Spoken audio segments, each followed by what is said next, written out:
दोस्तों, स्वागत है आपका हमारे YouTube चैनल में। तो आज हम आ गए हैं त्रिपुरा में और लेकर चलते हैं आपको सीधा कस्बेश्वरी काली मंदिर में। तो बने रहिएगा आप हमारे साथ इस वीडियो में, लेकर चलते हैं मंदिर की ओर।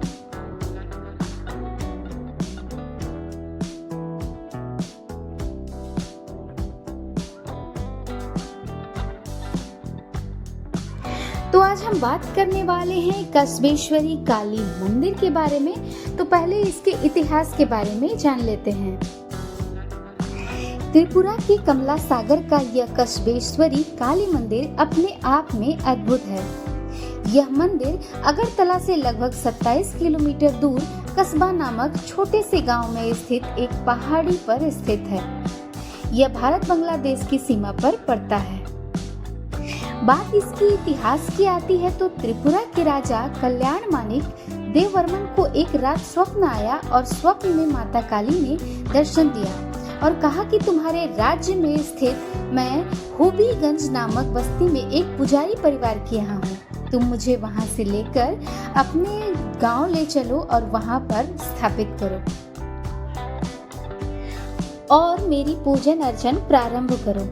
नींद से जागने के बाद राजा सिलहट के पास होबीगंज बस्ती में गए और पुजारी परिवार से मिलकर माता के दर्शन प्राप्त किए और माता की अद्भुत प्रतिमा को प्राप्त कर ढोल बाजा गाजा के साथ धूमधाम से माता को लाया गया। माता की प्रतिमा को हाथी पर सवार करके लाई गई। जिस जगह पर माता की प्रतिमा लाई गई उस जगह का नाम कस्बा बस्ती है।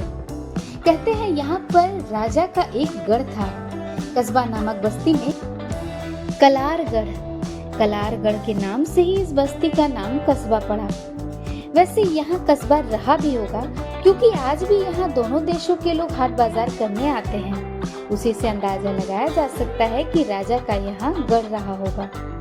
जब राजा इस कलारगढ़ किले में माता की प्रतिमा स्थापना के लिए लेकर आए तो ऐसा कहा जाता है कि दुर्भाग्यवश जब मूर्ति की स्थापना का कार्य मूर्त रूप ले रहा था तब राजा की आकस्मिक कारणों से मृत्यु हो गई। कहते हैं कई वर्षों तक माता की यह प्रतिमा यूं ही रही। फिर इन्हीं राजा कल्याण मानिक के परिवार में से एक राजा का जन्म हुआ जिनको हम लोग राजा धन मानिक देववर्मन के नाम से जानते हैं।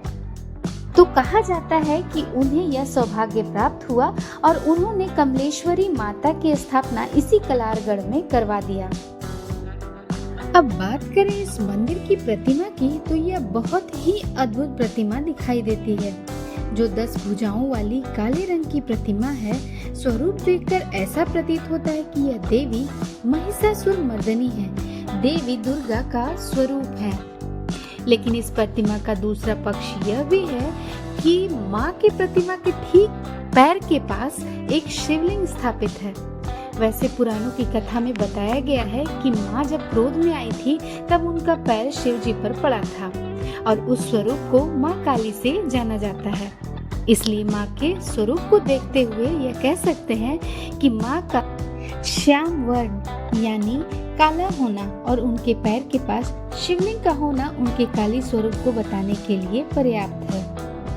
लेकिन जब आप एक साथ यह देवी को देखते हैं तो माँ काली और माँ दुर्गा का भी भान होता है। वैसे यह माता माँ काली की प्रतिमा है और विख्यात भी इसी माँ काली के रूप में ही है।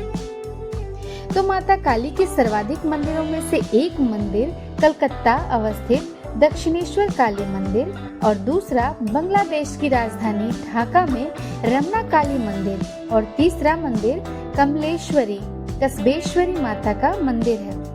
वैसे ये मंदिर उन दोनों मंदिर में से बहुत ही अनोखा है क्योंकि यहाँ काली माता के चरणों के पास भोलेनाथ विराजमान है। हम आपको इस वीडियो में इस दृश्य को नहीं दिखा पाए हैं क्योंकि यहाँ के पुजारी जी की अनुमति नहीं थी। आप साक्षात जाकर इस दृश्य को अपनी आंखों से देख सकते हैं, लेकिन इस अनोखे दृश्य को कैमरे में कैद करने की अनुमति नहीं मिली। अब बात करें इस मंदिर की बनावट की तो यह मंदिर बहुत ही सुंदर तरीके से बनाया गया है। त्रिपुरा की परंपरा की छाप आप यहाँ देख सकते हैं। जब आप मंदिर की ओर रास्ते से बढ़ते हैं तो आप देखेंगे कि त्रिपुरा के जो लोक संस्कृति, नृत्य, जीवन या तीर्थ हैं, जो स्थापत्य हैं, उसको बहुत ही सुंदर तरीके से दीवारों पर उकेरा गया है। दाहिनी तरफ इस रास्ते में आप देख सकते हैं कि खास करके उत्तरी त्रिपुरा में उन्नकोटी जो स्थान है, कहा जाता है कि 1 करोड़ में से 1 कम देवी देवताओं की अद्भुत प्रतिमा है। कहते हैं कि वो देवी देवताओं ने ही रचा है। उसी शैली में यहाँ चित्रण कर दीवारों पर उकेरा गया है।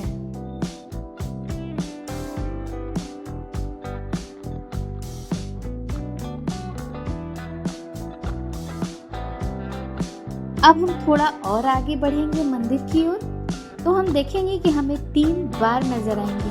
पहले द्वार पर सिंह है और दूसरे द्वार पर गाय नजर आ रही है जो कि हमारी गौ माता है, और तीसरे द्वार पर गज यानी हाथी है।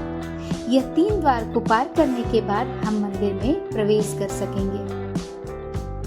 जैसा कि हमने बताया कि पहले द्वार पर सिंह है जो कि दुर्गा माता की सवारी है, दूसरे द्वार पर गौ माता है जो कि हमारे सनातन संस्कृति का प्रतीक है, और तीसरे द्वार पर जो हाथी है वो कहा जाता है कि माता इसकी सवारी करके यहाँ आई थी। उनकी स्मृति में गज का द्वार बनाया गया है। अब हम इन तीनों द्वार को पार करके इस मंदिर में प्रवेश करते हैं।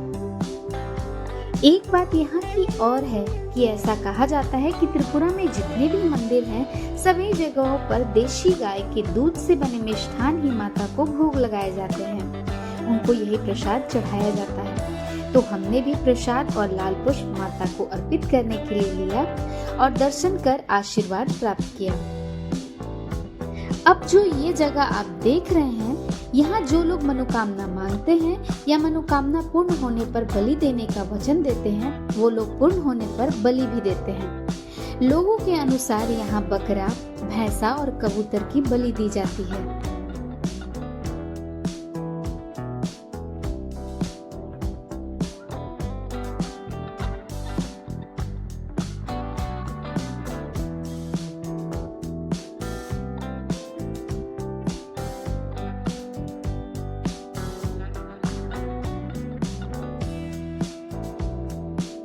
अब आप इस मंदिर के प्रांगण में देखेंगे कि 3 पेड़ एक तरफ से लगे हुए हैं, वट, कटहल और करवी पुष्प का। तो जिनकी मनौतियां पूर्ण हो जाते हैं या जिन्होंने मन्नत मांगा हो और उनकी पूर्ण हो गई हो, या फिर मनौती पूर्ण के लिए या सुख शांति के लिए यहाँ इस पेड़ पर चुनरी बांधते हैं।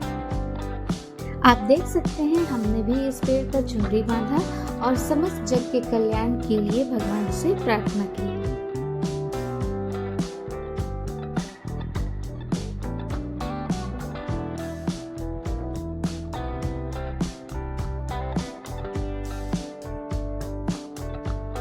अब आप इस मंदिर प्रांगण में देखेंगे कि मंदिर से कुछ दूरी पर एक तरफ कमला सागर सरोवर है और दूसरी तरफ दुकानें सजी हुई हैं।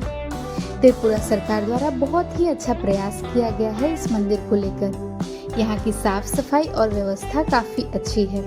पार्किंग की भी यहाँ पे व्यवस्था की गई है। अब बात करें यहाँ के उत्सव की, तो यहाँ माघ, भादव, वैशाख के अमावस्या तिथि पर यहाँ विशेष उत्सव होता है। यहाँ मेला सा वातावरण होता है। यहाँ दीपावली के दिन भी काली माता की विशेष पूजा होती है।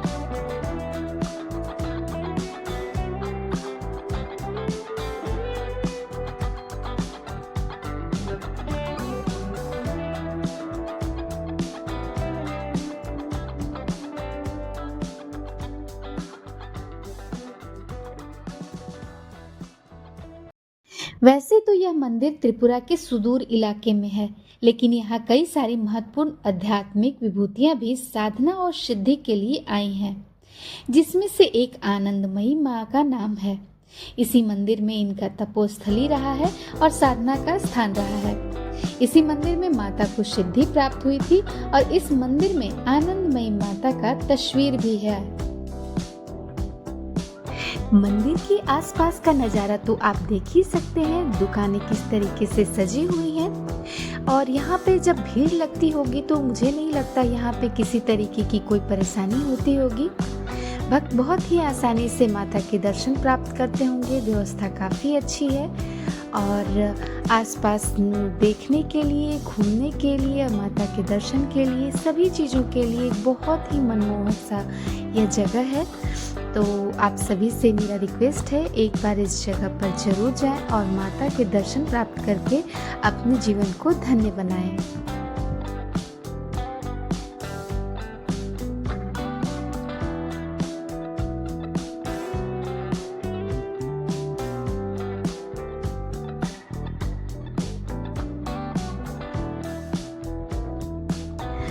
दोनों देशों के बीच में तारबंदी कर दी गई है। इस तरफ भारत है और उस तरफ बांग्लादेश है। आप देख सकते हैं तार के उस तरफ से बांग्लादेशी इस तरफ भारत की तरफ देख रहे हैं और कभी कभी भारत के लोग भी उस तरफ बांग्लादेश की तरफ देखते हैं। आप देखिए ये तारबंदी की गई है।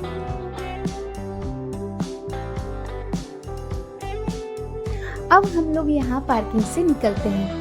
उम्मीद है आप सभी को यह वीडियो पसंद आई होगी और पसंद आई होगी तो please hit the like button and subscribe to my channel. मिलते हैं नेक्स्ट वीडियो में। तब तक के लिए अपना ख्याल रखिए, खुश रहिए और स्वस्थ रहिए।